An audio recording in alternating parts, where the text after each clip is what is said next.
Legal. Pessoal, para a gente começar logo aqui no máximo da adrenalina possível, é o seguinte, a gente tem um desafio aqui, tá?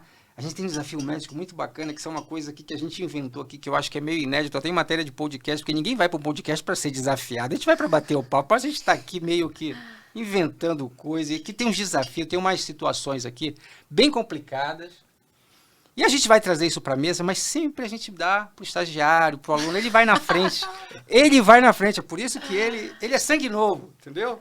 Então aqui só tem carne de pescoço e a gente vai estar... Vamos lá, vamos ver e trazer isso para a mesa. Vitória, por favor, coloca a mão na cubuca aqui, que não tem coisa boa aí. Vê pra gente, faz as adaptações, se for um caso, se for para homem, para mulher, só faz as adaptações aí pro gênero. Bom, você está de plantão em uma UPA e dá entrada um paciente inconsciente trazido por pessoas que não sabem relatar seu histórico de saúde.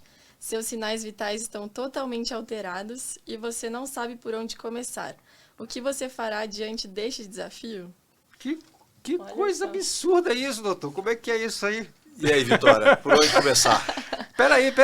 Volta isso aqui. Você está num plantão em uma UPA, dá entrada a um paciente inconsciente trazido por pessoas que não sabem relatar o seu histórico de saúde. Totalmente desconhecido, ninguém sabe falar, ele está inconsciente, né? Seus sinais vitais estão totalmente alterados, você não sabe por onde começar. O que você fará diante desse desafio? Assim, é você reconhecer que não tem... Por onde você começa, doutor? Não tem nem a faixa etária, né? Não tem nem a faixa etária, não tem informação. Como é que a gente levanta a ficha desse paciente, doutor? Então, isso pode acontecer numa UPA, né? Ou em qualquer unidade hospitalar de urgência, você receber um paciente sem qualquer contato prévio, né? Porque o ideal é que essa pessoa chegue ao hospital ou à UPA vinda com atendimento pré-hospitalar, que nós falamos, né? Que é do SAMU, basicamente, que faz no município de Campinas, nas grandes cidades, né? Ou até Corpo de Bombeiros, que tenha alguma informação, né?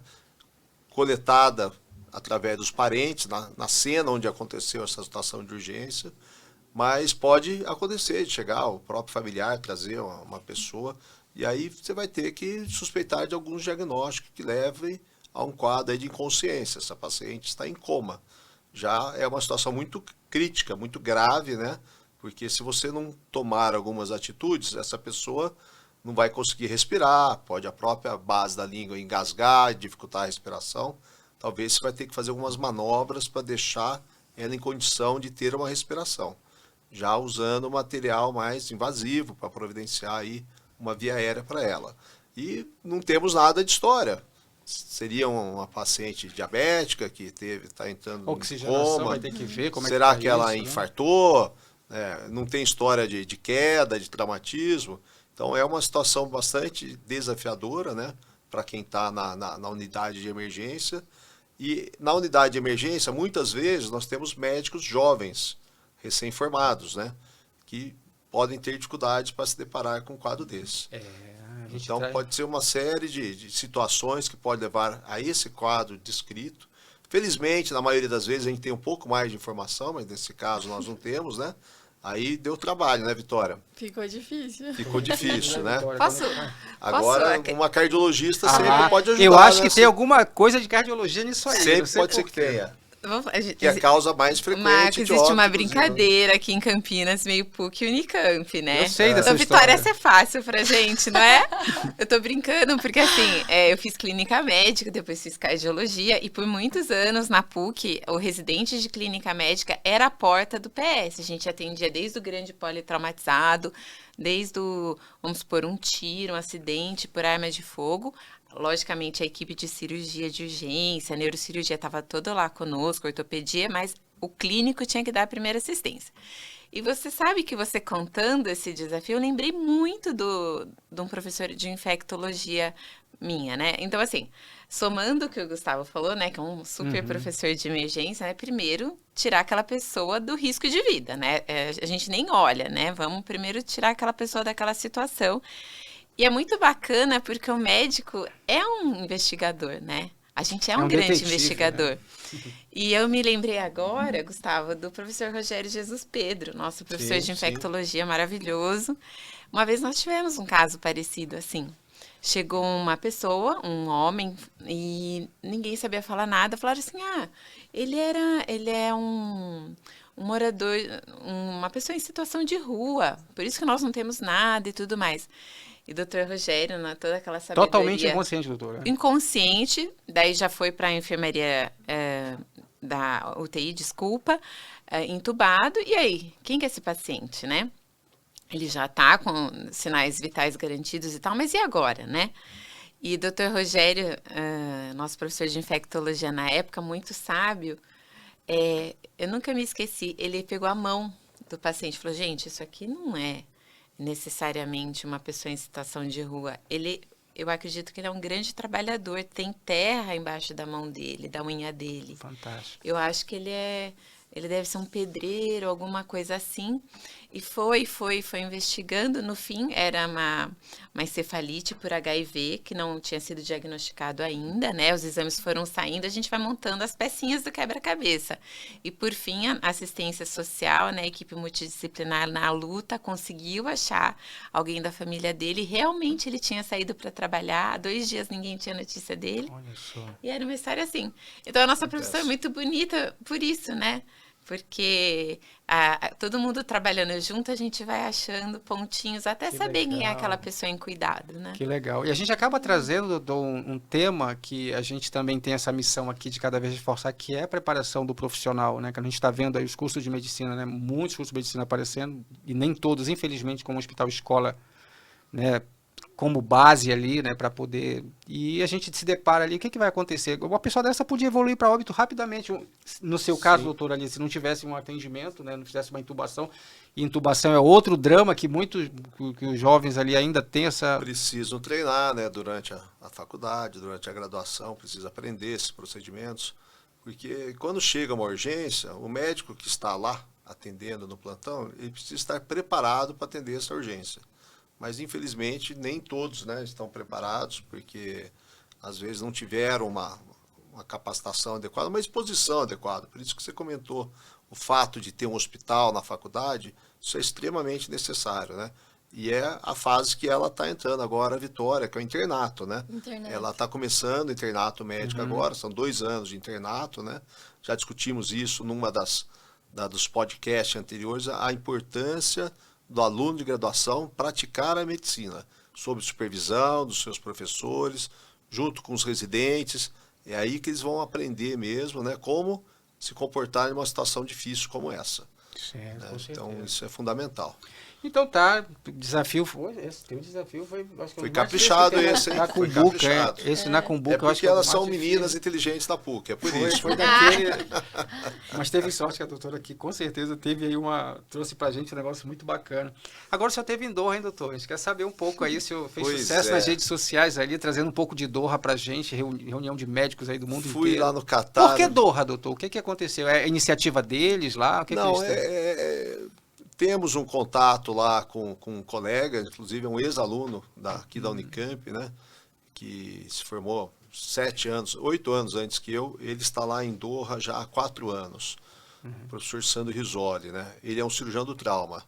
E ele foi para Doha, ele estava no Canadá há mais de 20 anos, foi contratado para ajudar na organização do sistema de trauma para a Copa do Mundo, que aconteceu no fim do ano passado, lá em Doha, no Catar. E é um país, é uma cultura muito diferente da nossa, é um país extremamente rico, impressionante o que tem de recursos lá, principalmente na nossa área, na área de saúde. Os hospitais parecem verdadeiros... Dinheiro para a saúde lá não é problema, né? Não é problema, é um SUS rico. Imagina você um SUS que funciona. Eles têm um SUS, recursos então, lá para os próprios cidadãos. cidadãos? Para todos os Atendimento usuários. hospitalar gratuito para o cidadão. Gratuito e de altíssima qualidade. Fantástico. E o que acontece lá é um país pequeno, né? A população do Catar inteiro, aproximadamente 3 milhões de habitantes, que é o tamanho da região metropolitana de Campinas, né?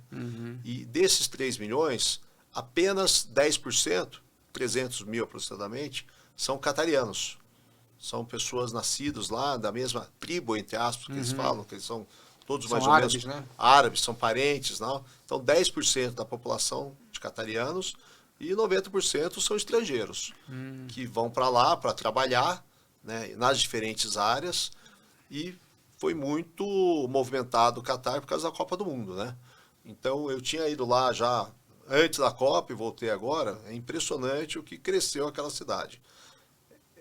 Metrô, a cada 500 metros você anda, tem uma estação de metrô, coisa que não tinha antes. Então eles organizaram o sistema para a Copa, um aeroporto que é um dos maiores aeroportos do mundo, dizem que é o maior, o melhor avaliado, que de fato chama atenção. E eles fizeram lá um evento que é o Qatar Health, que foi a terceira edição, que nós fizemos há 3 anos atrás um paralelo Campinas Health, e trazer as inovações, tecnologia na área de saúde.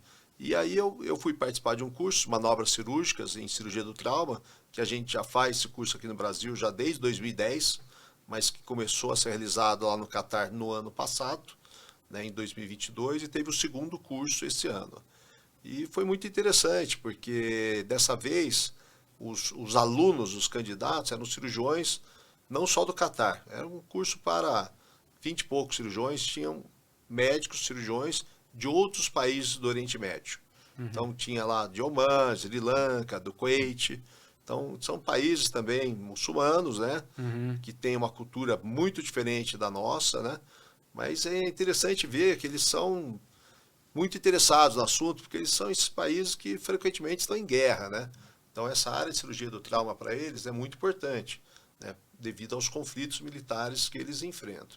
Mas no caso do Catar, que é o primo rico lá da região, eles têm uma estrutura hospitalar que é uma coisa invejável, né? É dos melhores centros de trauma do mundo, né? Eu conheci alguns dos Estados Unidos, assim, o do Catar realmente chama muita atenção, porque eles têm praticamente todos os recursos possíveis e imagináveis, desde a organização do sistema, os atendimentos pelas ambulâncias, e diferente daqui, lá não tem médico no pré-hospitalar. Lá são os técnicos treinados, são cursos de 3 anos para treinar essas pessoas só para trabalhar em ambulância, para atender as urgências clínicas, né, que tem bastante, que são os infartos, acidente vascular cerebral, e as urgências cirúrgicas, que lá é a questão do trânsito também, que nem aqui no Brasil, que gera muitas vítimas.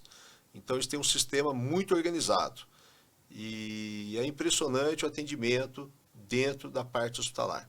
E o objetivo deles, doutor, com esse evento, aqui da América Latina, só curiosidades, o Brasil teve outro país aqui? Eu estava como um representante do Brasil, mas tinha mais pessoas da Europa, né, dos países europeus, tinha da Itália, tinha da Espanha, tinha da África e dos países lá do Oriente Médio, né? Então eles estavam lá para ensinar ou para aprender? Eles queriam pegar um pouco da experiência de vocês?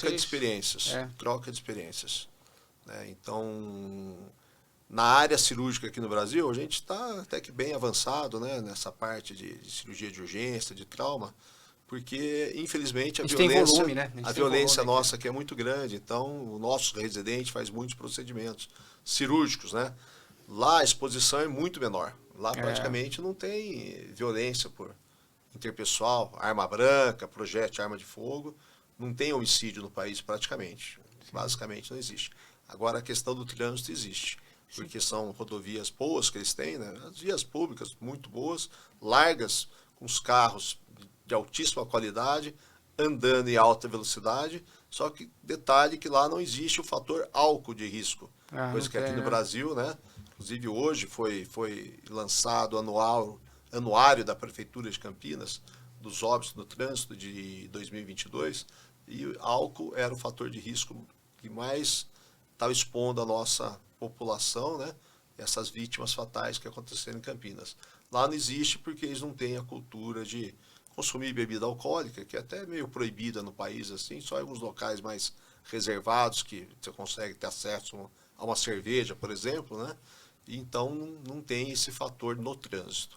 Mas o excesso de velocidade, ele predomina lá também. Então, pelo que o senhor sentiu lá, é um país onde você, quando fala de medicina de emergência, assim, eles estão tentando se preparar caso haja, mas não tem assim um volume. Então, para eles, de repente, é interessante mesmo ter, para se manter atualizado, de repente, com países que já têm volume, né, de demanda. As nossas emergências aqui, sem dúvida, são muito mais movimentadas, né? Nós temos um volume de atendimento maior, porque lá eles trabalham também nas questões de prevenção, né? Essas questões relacionadas a infarto do miocárdio. Então, eles têm um mapeamento de toda a população, fatores de risco, eles conseguem acompanhar toda a população deles. Coisa que aqui no Brasil nós estamos ainda numa fase incipiente, né? E dessa maneira eles têm o controle melhor. Mas lá tem já a área de medicina de emergência bem consolidado, né? Bem estruturado, né? E os hospitais são muito bem equipados. O médico se forma lá, doutor? O médico do Catar, lá, ele se forma lá lá tem mesmo? Duas faculdades de medicina. Lá tem a Cornell, que é uma faculdade estrangeira, que tem um campus lá, e tem a Universidade do Catar. A Universidade do Catar deve ter uns 10 anos que foi criada, né? Está formando Com certeza turmas de importaram os médicos. melhores professores de Harvard, estão dando aula lá. Do mundo inteiro eles levam. Do mundo inteiro eles importam, né? Mas é interessante que quem é catariano mesmo não vai fazer medicina lá. Imagino. Eles pagam para fazer medicina onde quiser. Qualquer local do mundo. Você falar lá para o reitor da PUC. Bora conseguir umas trocar umas vagas lá figurinhas, pra né? frente, Eles podem Ia vir ser estudar aqui no Brasil se quiserem. Mas, obviamente, eles vão para Harvard, vão para as grandes universidades americanas, que são pagas, né? Não é gratuito o estudo nos Estados Unidos, nem na Europa, é pago. E quem paga é o governo. Agora, me diz uma coisa, o que mais brilhou o seu olho? Foi a estrutura, a infraestrutura que eles têm dos hospitais, os belos hospitais, ou mesmo o protocolo, os guidelines que eles usam, que foi compartilhado ali, a organização? O que mais brilhou para o senhor ali? Então, o que mais brilha meus olhos, quando você vai no hospital e você não vê aquele monte de maca com Pô, paciente. é o céu dos hospitais, né? O paraíso Lá dos não tem hospitais. isso. Cada paciente está internado no seu leito, o hospital é vazio, silencioso. Mas parece assim um não tem shopping emoção, center. assim não é legal. Não tem Não é emoção. legal. Mas é o sonho nosso, né? Trabalhar num local desse, que cada paciente está no leito certo, com todos os recursos. Então eles têm isso. Lá eles têm a chamada sala híbrida, né? Que na minha área de atuação, na cirurgia do trauma, então se chega lá uma vítima de colisão de automóvel, vai para essa sala híbrida, se é um caso mais grave, começa que ele já tem preparado ali sangue para fazer transfusão sanguínea, se for necessário. Né? Já faz nessa sala de emergência uma tomografia computadorizada, de imediato. Já de imediato. De imediato, que é uma tomografia de 256 canais. Então, eles têm 2 tomografias só para esse setor do trauma. Foi como me explicaram lá. Acho que nunca usaram as 2 conjuntamente, porque o volume não é tão grande assim, mas está lá preparado, porque eles estão sempre preparados para eventos com múltiplas vítimas que pode ter. E depois, nessa mesma sala, se precisar fazer uma arteriografia para detectar a hemorragia e fazer um tratamento endovascular, uma embolização, na sequência já faz, nessa mesma sala. O anestesiologista, né, isso é importante, que no Brasil nós estamos bem atrasados em relação a isso, são detalhes, né, da formação, do preparo dos especialistas, ele vai atender junto com o cirurgião na sala de urgência. Ele já é acionado. Então ele começa a fazer parte do atendimento na sala de emergência, assim como o ortopedista, o neurocirurgião, outros especialistas envolvidos num caso grave. Então, essa sala de urgência é o coração do atendimento inicial desse paciente, faz o primeiro atendimento com controle de hemorragia grave e, se o doente sobe ao centro cirúrgico, vai ser operado pelas equipes, depois vai para umas UTIs lá, que são fantásticas, com todos os equipamentos assim de primeiríssimo nível, e os profissionais muito bem formados, qualificados, e a maioria dos médicos são estrangeiros. Inclusive esse amigo nosso, o professor Sandro Risoli, né, que é formado aqui na Unicamp, está lá 4 anos já no Catar, na organização desse sistema de trauma, e está levando mais colegas de outros países. Tem vaga para lá. médico então, doutor, lá? Poucas vagas, são médicos, são muito selecionados, né? Mas tem vaga, tem oportunidade, que eles têm condição de contratar e eventualmente pagar os bons profissionais. Ah, doutor, esse é o mundo perfeito, né, doutor? Parece, né? Quer ir para lá, doutora? Sim, então, não, ir pra lá não, mas eu fiquei Vai ter que pensando... usar uma Ah, você burcazinha. vai ter que usar lá. Mas não Mas- tem problema, isso aí era de menos. A gente vai ver só os olhinhos da Vitória, imagina. Mas eu penso A Vitória já que- esteve lá, depois até vai perguntar um negócio para ela. Sim, doutora. Mas eu penso muito legal essa ideia do anestesista na sala de urgência, né? Ajuda Porque com o Covid a gente viu como eles ajudam na intubação, no acesso central difícil, né? De manter esse paciente do ponto de vista de euvolemia, né? Então, muito interessante. Eu nunca tinha ouvido falar de um anestesista já na porta. Muito bom. Isso é rotina, né? Não só lá na Europa também. E nós estamos tentando trazer isso aqui para o Brasil já tem alguns anos, já trouxemos para o Brasil. mas é difícil incorporar isso no dia a dia dos colegas, principalmente da anestesiologia, que eles gostam de ficar lá no centro cirúrgico, que é o local deles, para que descer lá naquele pronto-socorro, aquela confusão que tem lá, mas é fundamental, porque o trabalho de equipe no atendimento a um traumatizado grave é o que aumenta a chance de sobrevida de um paciente. Então isso é muito importante. Você teve lá, né, Vitória? Lá no Catar, tu sentiu alguma coisa nessa área da saúde? Não, graças a Deus não precisou ir para o hospital, não viu nada, né? Não, eu acabei indo mais a turismo mesmo com a minha mãe. Não foi no período da Copa, foi em janeiro agora. Mas é encantador mesmo. Você vai me falando, eu fui falando, concordando com tudo. É tudo padrão ouro lá mesmo, né? Tudo que a gente... Foi em janeiro desse ano, depois foi da em janeiro, Copa, né?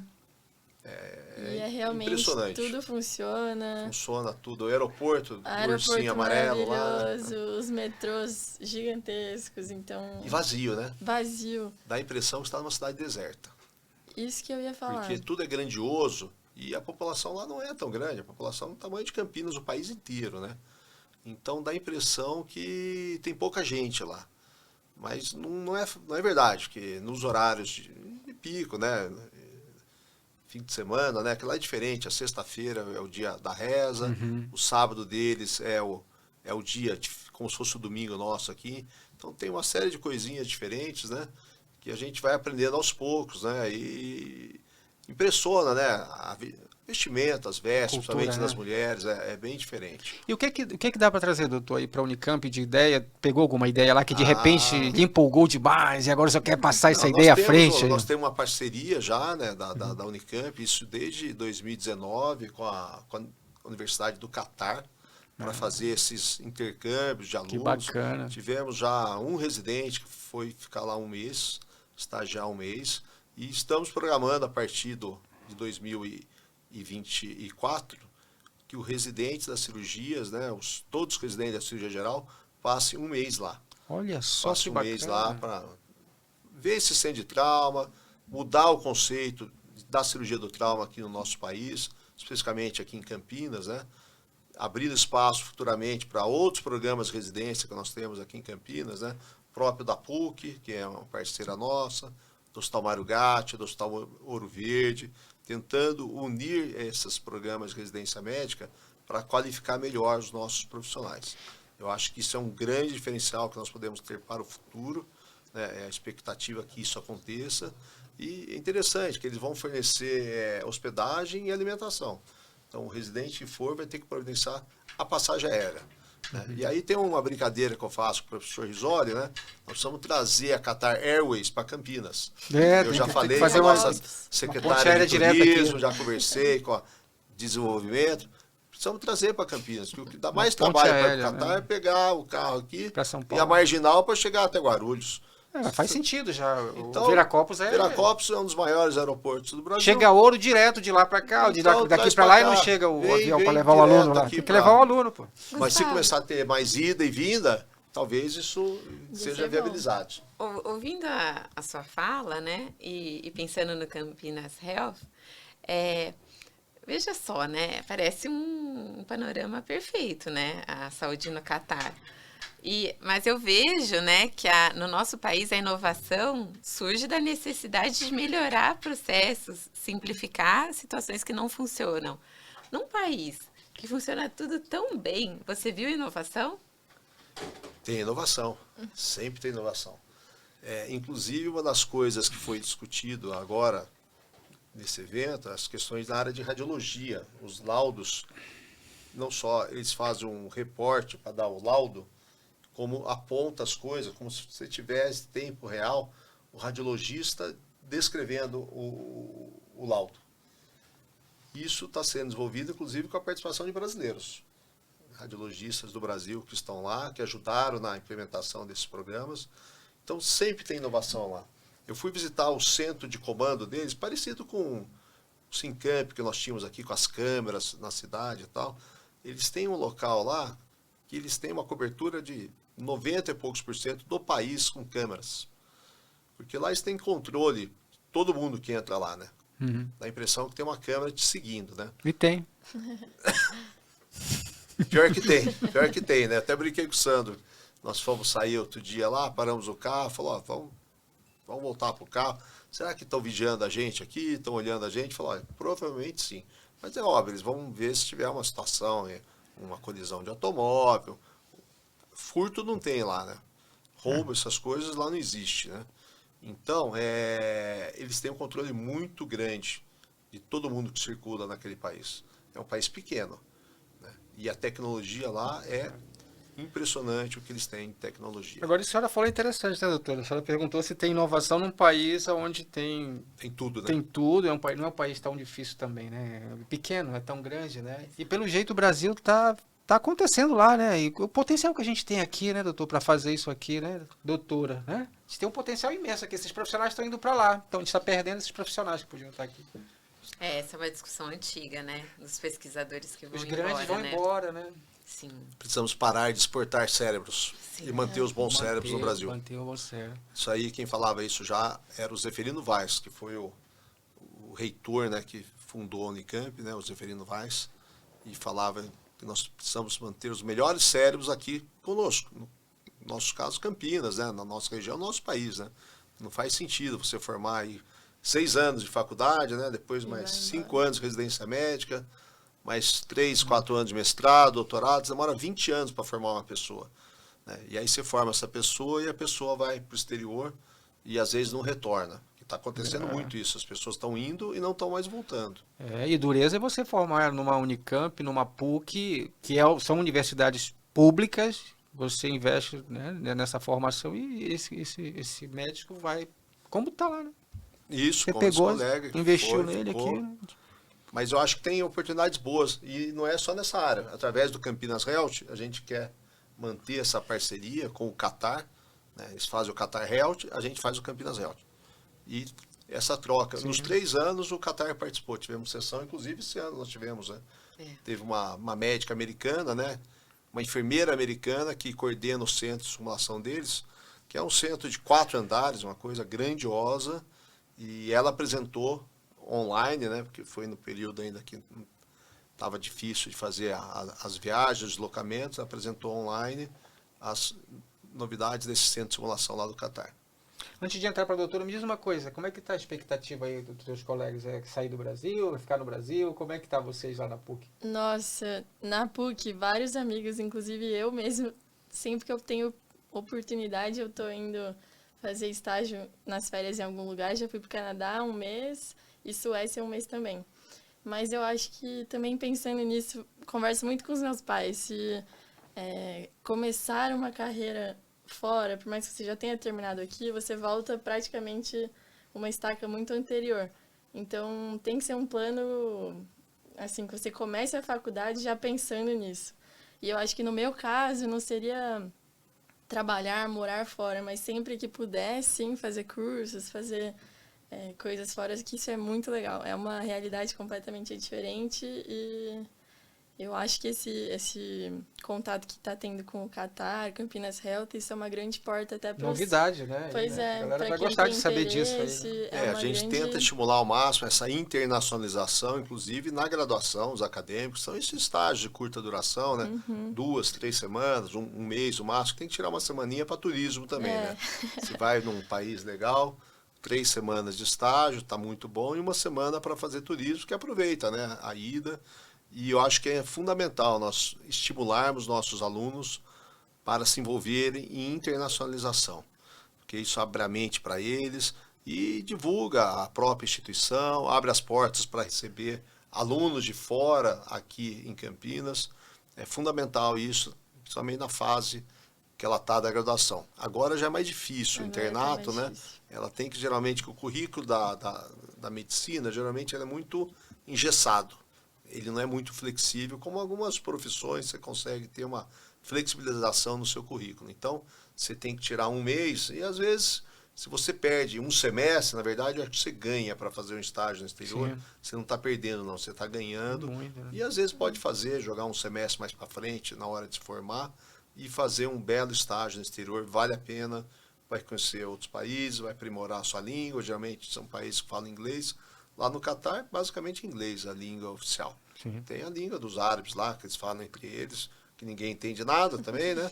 Eles falam só entre eles, mas todos eles falam inglês. E a população, você perguntam alguma coisa para eles na rua, em inglês eles respondem. Beleza. Doutora, vamos falar de oncocardiologia, é isso? Sim, mas sabe o que eu queria, ainda sobre esse ponto que a gente estava discutindo, que é bem interessante, né? Eu vejo essa geração da Vitória, do José Vitor, eu acho uma geração muito bacana. Eu acho que eles estão com a oportunidade de uma nova medicina. A medicina que eu fiz há 20 anos atrás, o Gustavo, vamos falar assim, nosso futuro já estava meio traçado, né? Nós queríamos fazer residência, nós queríamos fazer uma pós-graduação. Hoje, essa geração, ela nos surpreende muito. Essa ideia que o Gustavo falou, muitos terminam a faculdade, vão viajar um ano, vão fazer alguma coisa diferente nesse ano, muitos saem da faculdade, já vão empreender, né? Então, é muito bonito ver essa possibilidade de múltiplos futuros que eles se dão o direito, né? A nossa geração não fazia muito isso, né, Só que Gustavo? eu me preocupo um pouco, doutora, que pelo menos a leitura que eu faço dessa geração é que vocês, de repente, viveram uma medicina tão dura que eu não quero isso não, eu quero ficar mais simples, eu quero uma coisa mais light. E talvez aí a gente tenha dificuldade, isso é a minha leitura que eu estou fazendo, de algumas especialidades que são cirurgia do trauma, não quero mais isso, não, neuro, não, é muito tempo.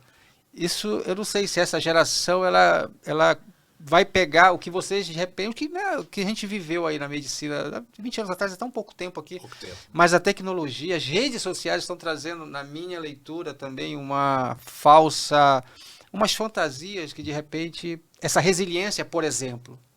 Resiliência. Eu acho que a sua percepção está correta também, né? Existe, né, um grupo, né, enfim, acho que não é só da medicina, que acabam com essa percepção de vou fazer um caminho teoricamente mais fácil, né? Mas a idade é bom, né, Gustavo? Porque a gente vê que uma hora a conta chega, né? Então, talvez a pessoa vai ter que... Pô, vocês ralaram pra caramba. Não Vocês deu ralaram certo. pra caramba. Mas eu penso também que a medicina é uma faculdade que eu não acho que é para qualquer um. Né? Em que sentido que eu falo? Eu acho que quem não vai construindo essa resiliência, quem não tem uma percepção de amor ao próximo, de alguma forma, eu acho que essa pessoa naturalmente vai se desligando do curso, né? Eu acho difícil uma pessoa que não tem uma estrutura minimamente resiliente, um olhar para o outro, chegar no final da faculdade. Então, eu acho que acaba tendo um pouco essa seleção natural, logicamente, como tudo na vida tem, né, o que escapa disso, mas eu acho que também tem a questão da vocação, né? Eu, por exemplo, eu ia fazer psiquiatria até metade do último ano, meu currículo todo era de psiquiatria. A hora que eu passei no pronto-socorro de psiquiatria, eu vi o sofrimento dos pacientes, das famílias, dos pacientes em surto, aí eu já tinha enfermaria, já tinha estágio em hospital, que estava começando a deshospitalização. Eu era apaixonada por aquilo tudo, mas a hora que eu vi aquilo, eu falei, não é para mim. E aí eu fui fazer clínica médica, sem saber o que eu ia fazer depois da clínica médica, mas passo por passo. Eu falei, não, meu coração tá falando agora que é por aqui, então vamos por aqui. Então eu acredito muito nesse chamado, sabe? Eu acho que a geração ainda tem essa questão do chamado, o que faz sentido para mim, né? E torcer para as pessoas cada vez mais, principalmente quem faz medicina, eu acho que é muito importante autoconhecimento, né? Olhar para dentro de si, se conhecer para poder ser inteiro na profissão, né? Então, eu acredito nessa geração, sim, eu acho que vai ter muita Agora coisa você boa. falou com uma dorzinha que eu percebi, a gente fez muita coisa que de repente eu não teria feito, de repente eu dei um ritmo que de repente... Será que é isso, um pouco disso? Talvez eu teria feito diferente um pouco agora. Eu acho que brilha os seus olhos com essa geração. Marco, você sabe assim... É a qualidade de vida que eles querem. Talvez. Trabalhamos demais no começo, né? Sim, eu acho, Marco, assim, primeiro, eu tive essa experiência, eu trabalho na PUC também, no centro de pesquisa, né, mas antes eu estava na cardio-onco da PUC, eu era responsável, né, agora eu não estou mais lá, mas eu estou só no centro de pesquisa, então eu tive muita oportunidade de trabalhar com aluno lá, e no Campinas Health, os alunos da Unicamp, as meninas da PUC, enfim. Então, assim, eu vejo uma geração diferente, sim. Porém, Gustavo, eu acho que a nossa geração sofreu bastante, né? Eu acho que talvez não precisasse ter tido esse nível de pressão, né? Porque uma coisa é pressão para a coisa sair certo, sair na hora, e o ritmo que a coisa tem que andar, isso é o correto. Mas também tinha um pouco de maldadezinha, não tinha, Gustavo? Um leve Você não sadismo achava? ali, né? Sadismo, sempre tinha. Não tinha? Então, no meu tempo de residência, quando eu fiz o meu R3, que foi o primeiro ano de cirurgia do trauma, nós dividimos a escala entre eu, de R3, o meu outro colega R3, e 2 R4 que pegavam um plantão só. Então, eu estava de plantão a cada 3 dias. Isso foi durante o ano inteiro. Hoje existe uma regra. Olha a cara dela, já assusta, já está cansada, né? Hoje tem uma regra que o residente, a carga horária máxima é 60 horas semanais. Então, às vezes, chegava na quarta para quinta-feira, já tinha batido as 60 horas. Mas isso era o normal daquela geração. Sim. Que todos trabalhavam muito, né? E tinha áreas que trabalhavam mais ainda. Eu lembro da neurocirurgia. Nossa, neurocirurgia era um dia sim, um dia não, que eles davam plantão. Uma carga horária, assim, absurda. Mas a gente aprendia, né? Para você fazer medicina, a primeira coisa, você tem que gostar de gente. Tem que gostar do próximo, do outro, que é uma vocação que você tem. E tem que se dedicar no seu aprendizado, né? Na residência, você não vai ter muito tempo de ficar estudando, tal, você vai aprender, né? Vai ler artigos, vai ler coisas bem direcionadas na sua área. Mas era um ritmo muito puxado. A geração atual é um pouquinho diferente. Talvez eles estejam certos, é provável que eles estejam certos, que tem que ter um pouco de qualidade de vida, né? E nós conversamos aqui outro dia que o próprio aluno de medicina, ele não cuida da própria saúde. Ele não acha um tempo, às vezes, para fazer uma atividade física, né, para ir numa academia, porque esse tempo ele existe, às vezes, um pouquinho, e se você não se cuidar, você não vai fazer nada. Então, você vai terminar o curso praticamente doente, porque você não se cuidou. Então, eu acho que essa geração está olhando mais para essas coisas, num ritmo mais controlado de trabalho, e a geração que preza por qualidade de vida, né? E todos nós prezamos por qualidade de vida. Sim. Não adianta trabalhar muito, se matar e trabalhar, não tiver uma qualidade de vida.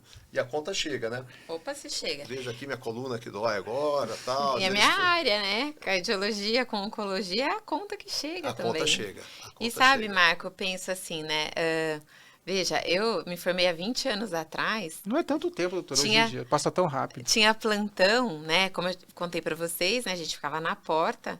Tinha plantão que eu ficava 24 horas acordada, né? Então, isso a nossa geração era um pêndulo muito para a esquerda, talvez a geração... Um rigor muito grande, né? Muito para a direita. Né? Eu acho que agora está se procurando o meio, isso é muito saudável, né? Porque, Marco, essa questão do que o Gustavo trouxe, da carga horária, que hoje em dia está assim, muito atento e tudo mais, e como você falou, né? A nossa audiência no nosso podcast aqui não é só de jovens médicos, né? Tem médicos mais experientes e a gente sabe que a gente está vivendo a geração do burnout, né? O médico que está perto dos 40 anos. Isso também não pode acontecer, né? Quem cuida tem que, antes de si, tá bem, né? E eu acho muito legal essa geração que sabe dizer não, porque muitas vezes acaba se submetendo a situações de trabalho que realmente são desumanas, né? E que essa geração está sabendo falar não. Então, eu sou otimista. Eu acho que vai se chegar a um resultado bom desse encontro de gerações, sabe? Nesses primeiros anos, doutora, que realmente é o pessoal que acompanha a gente, as armadilhas desse primeiro ano ainda é sair da faculdade, querer ganhar dinheiro, é essa armadilha de querer, de repente, escolher um estilo de vida onde, não, tá na fase ainda de ganhar dinheiro, tá até nos 30 anos, ele tá com muita força de vontade de acelerar muito ali? Você sabe que é interessante a minha profissão, porque assim, na cardio-oncologia, que já a gente vai conversar sobre isso, a questão da complicação relacionada ao coração, ao sistema cardiovascular pós-tratamento oncológico pode acontecer já no começo do tratamento oncológico, quanto 5, 10, 15 anos pós-tratamento, né? E eu trabalhei muitos anos no Boldrini, que é um hospital de referência de crianças, adolescentes e adultos jovens aqui em Campinas, e nós tínhamos um ambulatório muito forte lá, que é um ambulatório que se chama de survivorship, de sobreviventes do câncer. Esse termo parece forte, mas foi um médico dos Estados Unidos que teve câncer acho que, se não me engano, na década de 80, e ele sugeriu esse nome, e daí surgiu uma série de coisas muito interessantes que ele fez. Mas voltando ao Boldrini, nesse ambulatório de sobreviventes, eu cuidava de jovens, né, que passaram pelo câncer, e a doutora Silvia Brandalize sempre fez questão de ter essa porta aberta do paciente que terminou o tratamento, porque quem já passou por uma experiência oncológica, hematológica grave, morre de medo de que volte. Né? Então, às vezes, um carocinho, a pessoa, ai meu Deus do céu, será que já é um linfonodo? Né? Tô com dor de cabeça, ai meu Deus, será que é meu tumor que voltou? Então, a doutora Silvia Brandalize sempre fez muita questão dessa porta aberta de acolhimento, e daí podia passar comigo ou com os outros médicos. Pois bem, nesse meu ambulatório, eu tive a grata surpresa, a grata alegria, né, de poder cuidar de pacientes que eu cuidei, jovenzinhos, e vieram a ser médicos, vieram a ser juízes, Sério? advogados. Tem um paciente depois que volta com filhinho, aproveita. Fantástico, Uma coisa muito gostosa, né?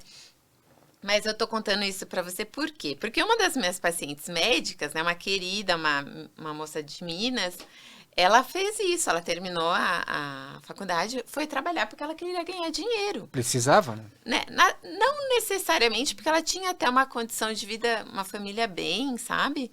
Mas ela falou assim, eu quero isso pra mim, eu quero comprar meu carro, eu quero. E durante 2, 3 anos, nas visitas periódicas dela, e aí? Agora vamos fazer residência, né? Ela, ai, você sempre fala isso pra mim. Aí uma vez ela levou a mãe, né? Ai, doutora, ainda bem que você fala isso pra ela. Porque eu falava assim, você tem que pensar que hoje isso é um ótimo dinheiro que você ganha, né? O médico, frente à grande maior parte da população, ganha bem. Mas, para o seu futuro, daqui 5, daqui 10 anos, será que tanto do ponto de vista profissional, de desafios, Satisfação, de pessoal, né? satisfação, isso vai te falar, tá ok, né? Será que, de repente, você aceitar agora um desafio maior, passar por uma dificuldade financeira um pouco maior agora, no futuro isso não vai fazer sentido? E essa é a minha paciente muito querida, depois de tanto falar, ela já deve estar terminando a residência de dermato, tá super feliz. Ela assim, ai, que bom Ela que conseguiu fazer isso? Ela conseguiu Mas, parar? sim. Não, ela era médica de unidade básica de saúde, ela estudou e passou na prova. Ou seja, ela estava ali ganhando seus 15 mil, sei lá, 20 mil e foi fazer uma residência? Sim, sim. Isso não é fácil, é trocar a roda do carro com ele andando, Mas né? faz muito sentido, né? Porque é uma escolha, né? Por exemplo, eu tenho uma geneticista que eu conheci, muito famosa, do Sírio-Libanês. Ela estava muito bem na carreira em São Paulo, já formada, já reconhecida. Ela parou por um tempo para ir morar no exterior. Ela falou assim, é como se eu tivesse voltado para a residência, mas é uma escolha que fez muito sentido e hoje ela está muito bem, né? Então, às vezes, a vida nos propõe esses desafios, Tem né? coragem, né, doutora? E como é que chega, doutora? A cardiologia chega para a senhora? Como é que faz isso aí? A cardio-onco? Isso? Tá, então é assim, assim, eu comecei a minha carreira, né, na cardiologia, eu sempre gostei muito de exercício e de esporte, não só na minha vida pessoal, mas é porque eu brinco assim, um dia no meu consultório vai ter uma plaquinha, o exercício salva. Sério? Porque lá no INCOR tinha um departamento de reabilitação física e exercício, e a gente tirava pacientes da lista de transplante cardíaco por exercício físico e, obviamente, por todo o tratamento clínico otimizado. Então, esse meu gosto pelo exercício me trouxe para o Boldrini, quando eu voltei para Campinas, porque lá nós temos um centro de reabilitação da rede Luci Montoro, que a gente reabilita tanto o paciente que está em tratamento oncológico, quanto um paciente que teve um AVC, um trauma raquimedular, é uma rede de referência no estado de São Paulo. Pois bem, então no começo da minha carreira, vim trabalhar no Boldrini, não se falava em cardio-oncologia. No INCOR, que é uma referência na América Latina, não existia nada da cardio-oncologia, né?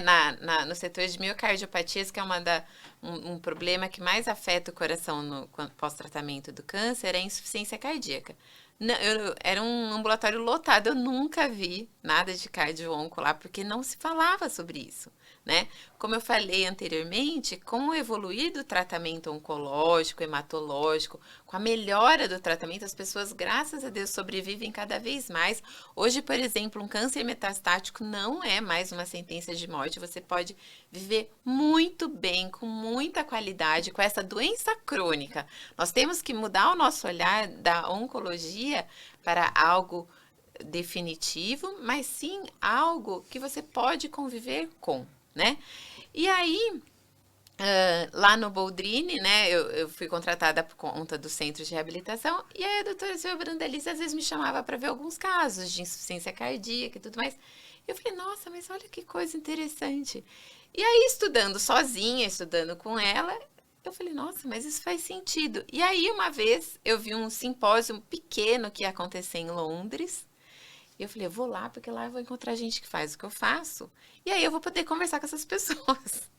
E desse simpósio muito pequeno, encontrei várias pessoas do Brasil, acho que na época tinha umas 5, 6 pessoas que eram do ICESP, uma das que eu mais falo até hoje, a Carol Silva, que é uma grande expoente, a Ariane Macedo, estavam todos lá, a doutora Verônica Santos, que é do GRAAC, e dali surgiu o impulso de montar um grupo da cardio-oncologia no Brasil, e a partir dali só cresceu. Hoje, na cardiologia, em termos de publicações, a cardio-oncologia é um grande expoente. Nós estamos cada vez mais em busca de um passo para trás, não só da complicação, mas como chegar antes que essa toxicidade afete o coração, o sistema vascular, valvar, para esse paciente ter realmente qualidade de vida pós-tratamento oncohematológico. Então, é diferente, né? Porque é como se na minha carreira algo foi surgindo e eu fui caminhando junto, sabe? Eu estou aqui impressionado porque, assim, eu tenho a sorte também de conhecer um pouco a história do Boldrini, conheci a doutora Silvia pessoalmente, li o livro dela, e eu já estou vendo que é mais uma realização disso que ela começou a construir, que já está ali trouxe para a cardio-oncologia, né? Está fazendo agora, que ela não tinha a oncologia pediátrica, né? Então isso é uma jornada aí da doutora Silva, que fantástico, doutor. Agora me diga uma coisa, como é que os cardiologistas que estão, digamos, nas cidades do Brasil, estão atendendo esse paciente que está fazendo ali quimioterapia, como é que eles estão lidando? Está faltando muito, tem muito insight ali para passar para eles ali, que está acontecendo, que tem novidade, de repente eles não estão acessando isso aí? É interessante, Marco, que muitas vezes me chamam para dar algumas aulas, eu sou speaker de uns laboratórios, enfim. Muitas vezes eu vou dar aula para um grupo de médicos, geralmente cardiologistas, e pouquíssimos sabiam de algumas questões que eu levo para apresentação naquele dia, né? A equipe multidisciplinar, nutricionista, enfermagem, mais ainda. Então, eu vejo que a cardio-onco, vamos falar assim, a gente acho que vai fazer uns 20 anos no mundo, mas ainda precisa de muita divulgação. O Reino Unido, né, que é muito avançado no sistema de saúde deles, já está querendo levar a ideia da cardio-oncologia para preparar o generalista a estar atento que paciente que ele precisa encaminhar para o centro de especialidade, porque acaba a oncohemato, aonde se trata esse paciente, acaba sendo nos grandes centros, né? Onde tem o aparelho de radioterapia, onde tem as infusões de quimioterapia. Então, eles chegam nos grandes centros. Mas é muito importante divulgar essa especialidade, divulgar a forma que esse paciente precisa ser visto, e principalmente a parte de prevenção, porque dá para se fazer muito em termos de qualidade de vida. Agora, quando a gente fala de prevenção, doutora, são estratégias que o cardiologista oncológico utiliza, são drogas? Como é que é esse processo aí? Só para os nossos colegas aí já começarem a ficar mais curiosos aí.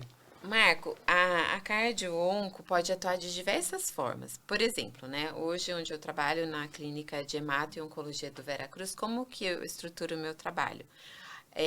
Eu busco traçar um risco cardiovascular daquele paciente. Esse paciente já tem uma cardiopatia, esse paciente tem fator de risco para ser um cardiopata, então esse paciente eu fico mais de olho desde o começo da jornada do tratamento dele. Então o paciente pode chegar dessa forma para mim, para eu estar mais atenta a ele, para buscar uma prevenção, como também pode chegar, né, que nem eu comentei, né, quando eu estava na PUC, que é um serviço muito grande, são muitos pacientes, muitas vezes o paciente chegava bem quando a complicação aparecia. E aí aquela correria para você tentar acertar esse coração para ela não perder o timing do tratamento dela e não diminuir a chance de cura, né? Então tem esse segundo aspecto, né? Prevenção durante o tratamento e pós-tratamento, que é essa experiência do survivorship. Aí você pode me perguntar assim, nossa, mas 5, 10, 15 anos depois? Sim, uma complicação pode aparecer bem depois.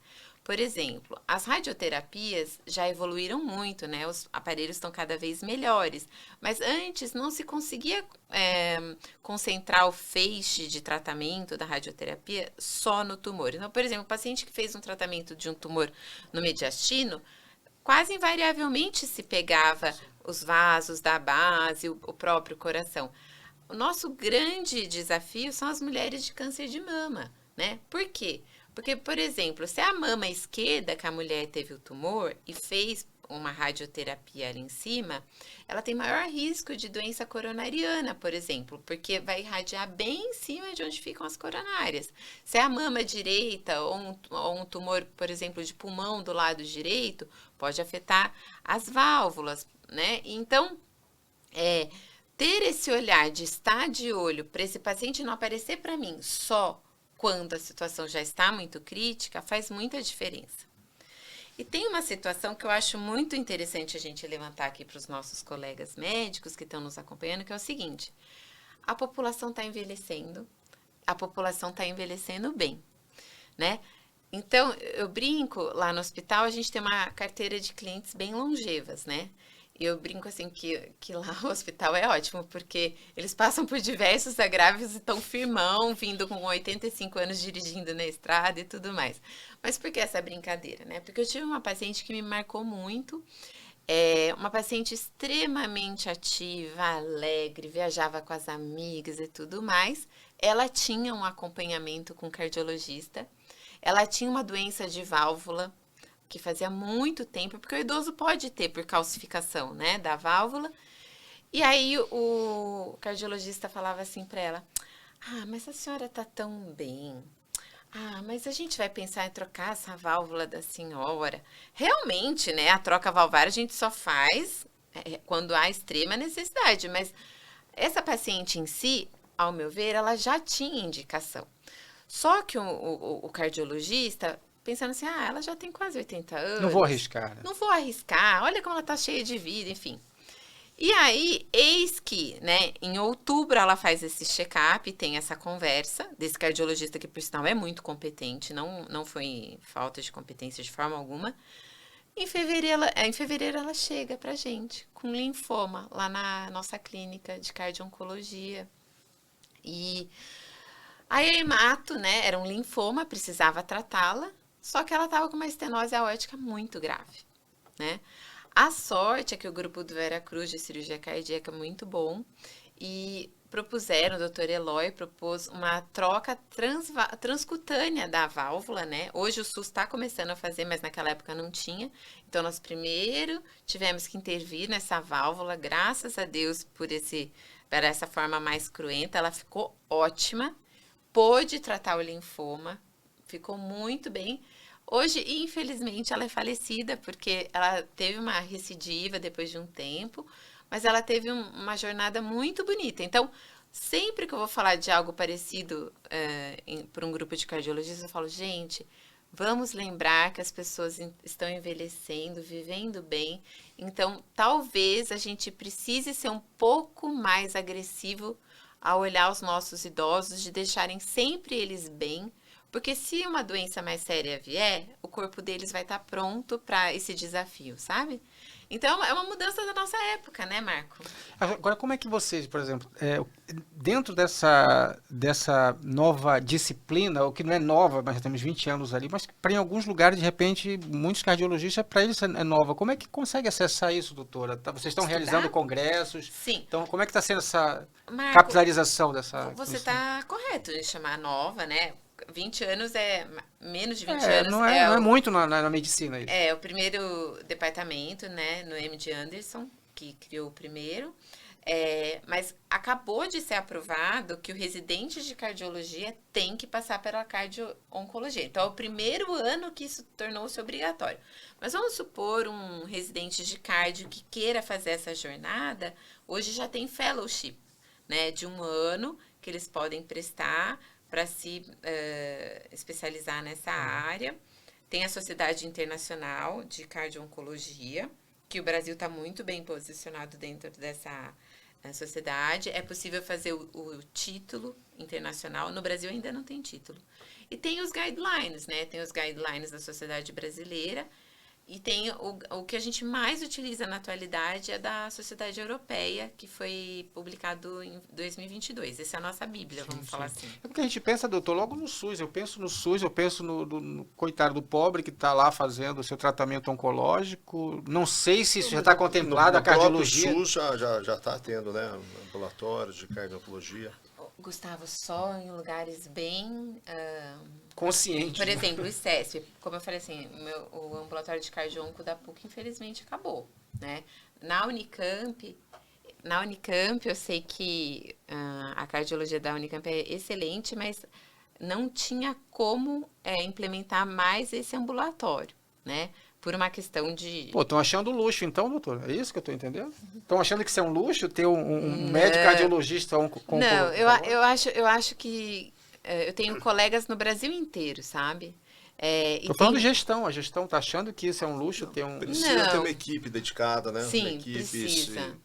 E o ideal é a gente... recursos humanos. E o ideal é a gente estar dentro da oncohematologia, porque aquele encontro de corredor, sabe a enfermeira que te pega e fala assim, nossa, doutora, esse paciente está com umas arritmias esquisitas. Aí você vai lá ver, aí uma colega fala, nossa, essa paciente minha começou a quimio, começou a ter picos pressóricos. Então, assim, eu particularmente não concebo a cardio-oncologia fora da clínica de oncohemato, porque no tratamento oncohematológico, tempo é tudo. O cardio-oncologista tem que passar quase despercebido para não atrapalhar a jornada do paciente, sabe? Então, acho que tempo para a gente é uma grande questão. Se uma coisa eu aprendi no livro da doutora Silvia lá, foi que a toxicidade é o maior problema dos químicos, né, que são usados no SUS, né, que são comprados aí... Não vou entrar em detalhes, mas é um grande problema. Imagina, então, esse problema deve estar generalizado, então. Pessoas que, de repente, estão morrendo, não só com relação ao câncer, mas esses efeitos colaterais a nível cardíacos, né? Marco, a oncohemato no SUS é um grande desafio, né? Porque, por exemplo, tem hoje tratamentos, os imunoterápicos que fazem toda a diferença, né? Muitos não existem, não tem no SUS, Sim. Né? Eu acho assim, o SUS, por exemplo, na PUC que eu trabalhei, né, é muita luta pessoal, assim, né, do próprio médico, da enfermagem, que geralmente é muito abnegada, né, mas é aquela loucura, o paciente precisa voltar e só tem vaga daqui 3 meses, como é que faz, né? Porém, já existe no horizonte algo vislumbrado, assim, que eu vejo que vai melhorar essa questão da toxicidade. Lógico que não é para já, porque é uma situação cara. Quem sabe o Catar pode nos ajudar, né, Gustavo? Quem sabe? Lá tá top, lá não tem problema. E esse tema da cardio-oncologia, oncocardiologia, entrou no Campinas Health. Sim. Foi uma das mesas redondas que nós tivemos no Campinas Health, foi exatamente sobre isso. Para quê? Para justamente expor esse assunto para os mais jovens. Então, a Vitória participou da organização, então é a chance que o aluno tem de ter contato com essas inovações que estão vindo aí na área médica. Agora, muito importante. Agora, deixa eu ver como esse espaço é bacana, porque tem coisas que vão abaixo do radar, né? Cardio-oncologia está ali silenciosa, ninguém tá falando, e de repente pode ser algo decisivo ali nas estratégias de saúde pública, quem está... Sim. Né? Com esse atendimento ao câncer, né? E estava ali voando abaixo do radar. Ninguém está falando disso, doutora.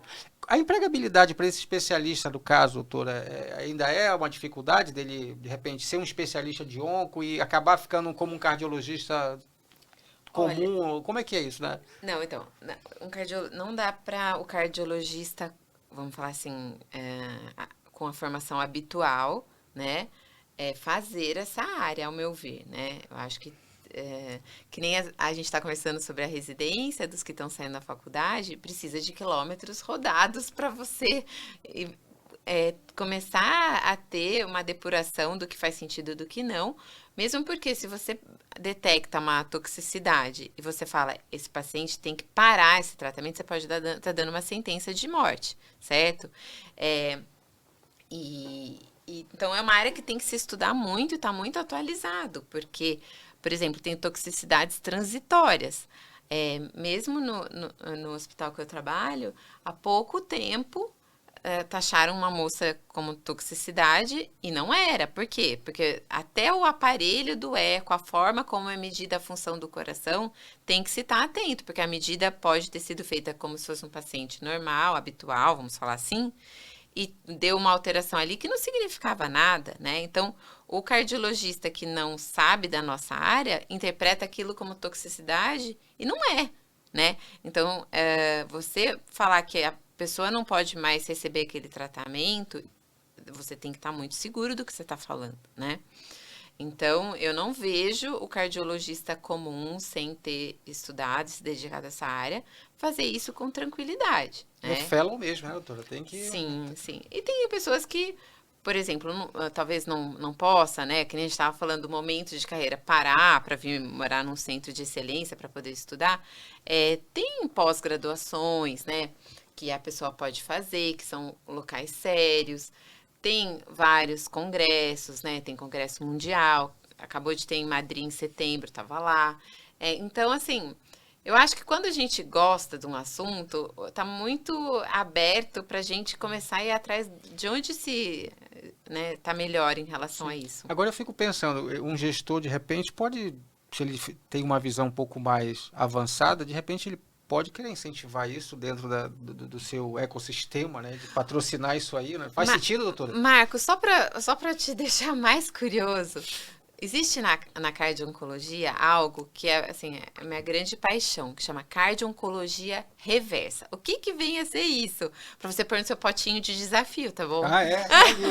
Vai entrar mais um aí agora. Vamos pôr isso no seu potinho a próxima vez. O que seria? Começaram a ver que os cardiopatas graves, por exemplo, uma pessoa que infartou, uma pessoa que teve uma insuficiência cardíaca, começaram a ver que o risco dessa pessoa no futuro ter câncer é muito maior do que uma pessoa que não teve algo parecido. Então, a cardio-oncologia era, né? O paciente está em tratamento oncohematológico, descobre uma cardiopatia. Então, chama reversa por quê? O cardiopata, nós estamos descobrindo que ele é mais propenso a vir a ser um paciente oncohematológico. Então, como eu acabei de te contar, né? Acabei de voltar há um mês atrás de Madrid, do nosso congresso mundial, e teve um dia só sobre pesquisa. E um pesquisador alemão que eu gosto muito, ele falou assim, hoje eu não consigo mais falar, você tem risco cardiovascular. Então, por exemplo, você tem hipertensão, você tem diabetes, você está obeso, você fuma, você tem colesterol alto. Ele falou assim, eu não consigo mais falar que isso é só risco para o coração. Isso é risco para você ter um câncer também, né? A obesidade é um super fator para você ter câncer, né? Então, por que eu estou te contando só para te provocar ainda mais essa questão da gestão? Porque, por exemplo, hoje, com a inteligência artificial, as pesquisas populacionais de grande número, né? Elas estão, de alguma forma, sendo bem mais fáceis. Até você vai conversar com a Martinha, da nossa equipe. A Martinha entende tudo de cardiologia. Você pode até conversar isso com ela depois. Eu acredito piamente que a gente estudando o paciente cardiológico, o paciente oncológico, com a ajuda da inteligência artificial, nós vamos chegar antes no diagnóstico. Então, um gestor inteligente, um gestor que pense em menos custo, um gestor que pense em menos sequela para o seu paciente, ele vai chegar antes acessando esse modelo da cardio-oncologia reversa. E construir uma estratégia, né? Sim.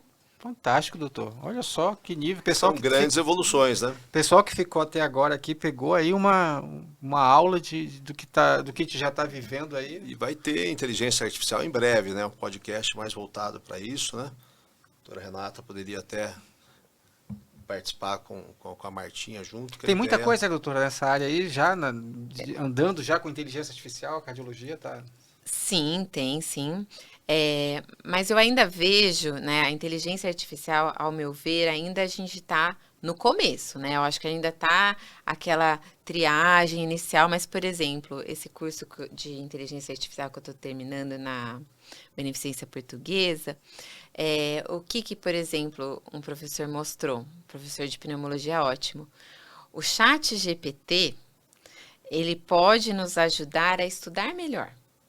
Então, assim, a inteligência artificial nunca vai nos substituir, mas ela pode facilitar demais a nossa vida. Então, se você coloca no chat GPT, né, artigos que você confia, palavras-chave que você confia, autores que você confia, e você sabe a forma como colocar a sua pergunta, ele acha assim, a gente que prepara a aula, né? Acho que uns 2 dias de só escolha bibliográfica para a aula, o chat GPT vai fazer isso em 2 horas. Ou seja, ele vai funcionar como um colega seu ali que vai estar conversando com você daqui. Que vai agilizar a nossa vida. Facilitar, né? Otimizar o tempo. Facilitar e melhorar, né?